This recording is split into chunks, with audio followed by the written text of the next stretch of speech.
nous allons réaliser la recette de la crème pâtissière. Donc pour ce faire, nous avons besoin de lait, d'œufs, poudre à crème et du sucre. Donc nous allons dans un premier temps verser le lait dans la casserole.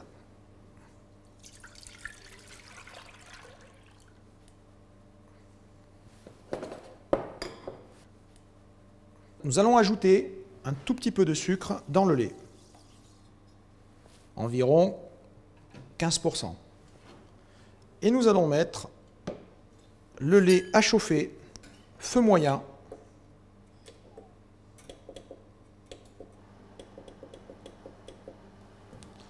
en remuant un tout petit peu le fond de la casserole de façon à faire fondre le sucre. Alors, on met toujours un petit peu de sucre dans le lait de façon à éviter que le lait n'accroche au fond de la casserole. Ensuite, nous allons procéder à la fabrication de l'appareil. Donc l'appareil, c'est un mélange d'œufs,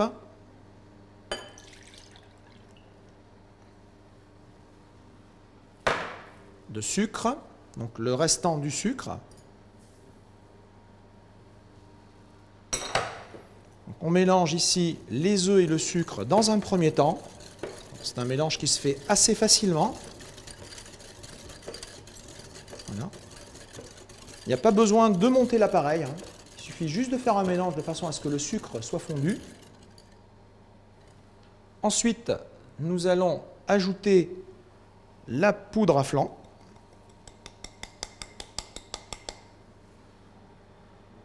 Et nous allons finir de mélanger délicatement, car la poudre à flan est volatile. La poudre à flan, c'est de l'amidon modifié. Donc au départ, vous allez avoir un risque de petits grumeaux, mais ils vont vite partir. Alors, vu que le mélange est froid, ça ne pose pas de problème. Donc là, par contre, on remue jusqu'à ce qu'il n'y ait plus du tout de grumeaux de poudre à flan. Donc là, on vient bien regarder notre appareil de façon à ce qu'il soit le plus lisse possible. Voilà. Donc là, je vais pouvoir augmenter le feu, volume maximum de la plaque à induction. Ensuite, pour la crème pâtissière, c'est une crème qui est assez sensible au niveau des risques bactériologiques. Donc il faut prendre toute la sécurité maximum pour pouvoir la réaliser. Toujours bien évidemment des ustensiles extrêmement propres, des matières premières bien évidemment de qualité. On va utiliser deux cornes, une corne que l'on utilisera pour le produit cru et une deuxième corne qu'on utilisera pour le produit cuit lorsque la crème sera faite, lorsqu'on viendra la refroidir sur la plaque.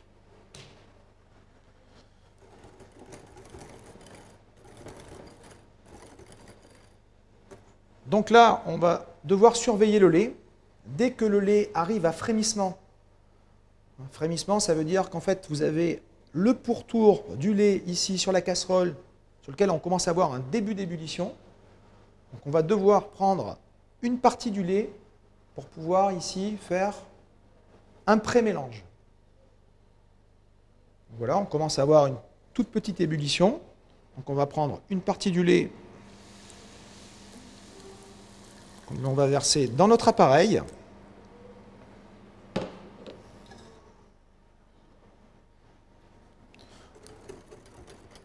Donc, ceci, c'est un pré-mélange. Donc le pré-mélange sert à harmoniser la température et la consistance de notre appareil. Parce que notre appareil était froid. Si on fait un mélange d'appareil directement dans le lait qui est très chaud, on va avoir une coagulation très rapide de notre appareil et on risque d'avoir des grains. Donc si on va avoir une crème pâtissière la plus lisse possible, c'est très important de faire ce système de pré-mélange. Donc là maintenant, on va attendre que le lait bout. Donc là, on commence à voir au centre une ébullition. Voilà.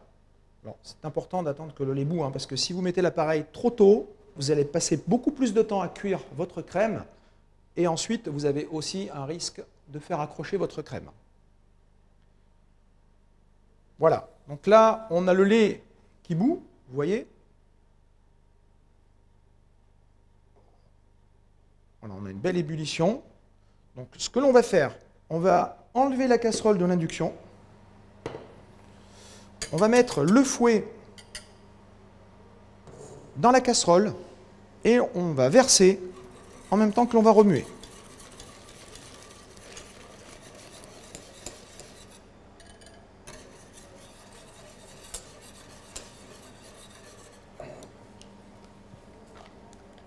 Donc là, on corne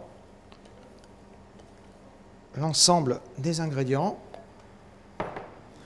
On remet donc notre casserole ici sur le feu et on va baisser l'induction à la position médiane. Ensuite, il va falloir remuer notre crème de façon à ce que la cuisson se fasse le plus régulièrement possible, bien dans l'angle de la casserole et aussi au centre. Pour le centre, on décrit un 8 et ensuite on vient faire le tour ici comme ceci avec le fouet. Ça c'est très important, ce n'est pas la peine de brasser trop vite, l'important c'est de brasser de façon homogène, de façon à ce que la cuisson soit la plus régulière possible. Donc au niveau de la cuisson, ce qui est en train de se passer, c'est l'amidon qui est en train de gonfler. Donc là, nous on a ce que l'on appelle un empois d'amidon. Donc c'est ce qui fait épaissir la crème pendant la cuisson. Donc là, on a un départ d'ébullition. On a toujours une petite mousse blanche sur le dessus. Donc là, on va baisser notre feu à la position 3. Et là, on cuit environ 3 minutes. Alors, vu qu'on est avec des ovoproduits, on travaille avec des œufs, donc de façon à ce qu'au niveau bactériologique, on soit au maximum de la sécurité, il est très important de cuire la crème. Vous voyez, bien dans les angles, bien le centre aussi, un beau brassage. Voilà, une belle ébullition comme ça pendant 3 minutes. Ensuite, donc notre crème au bout de 3 minutes est cuite. On va donc arrêter notre plaque à induction et on va devoir donc refroidir notre crème. Donc pour refroidir notre crème, nous allons utiliser une plaque et du papier film. Nous allons recouvrir la plaque avec du papier film, comme ceci.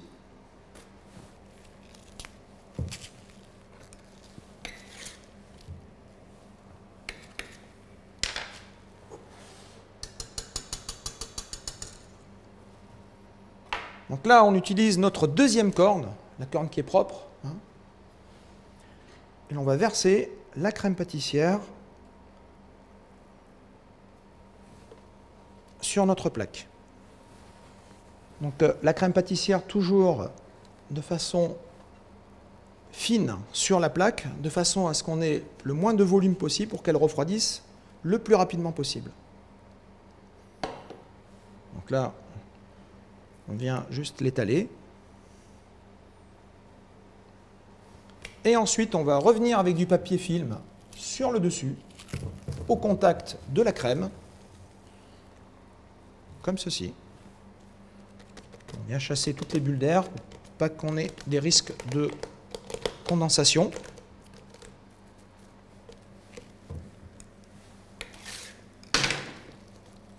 Ensuite, nous allons entreposer donc cette crème pâtissière dans un congélateur à moins 18 pendant au moins 5 minutes, de façon à ce qu'elle refroidisse le plus vite possible, sans pour autant la congeler bien sûr, et ensuite elle sera stockée dans un frigo à 4 degrés.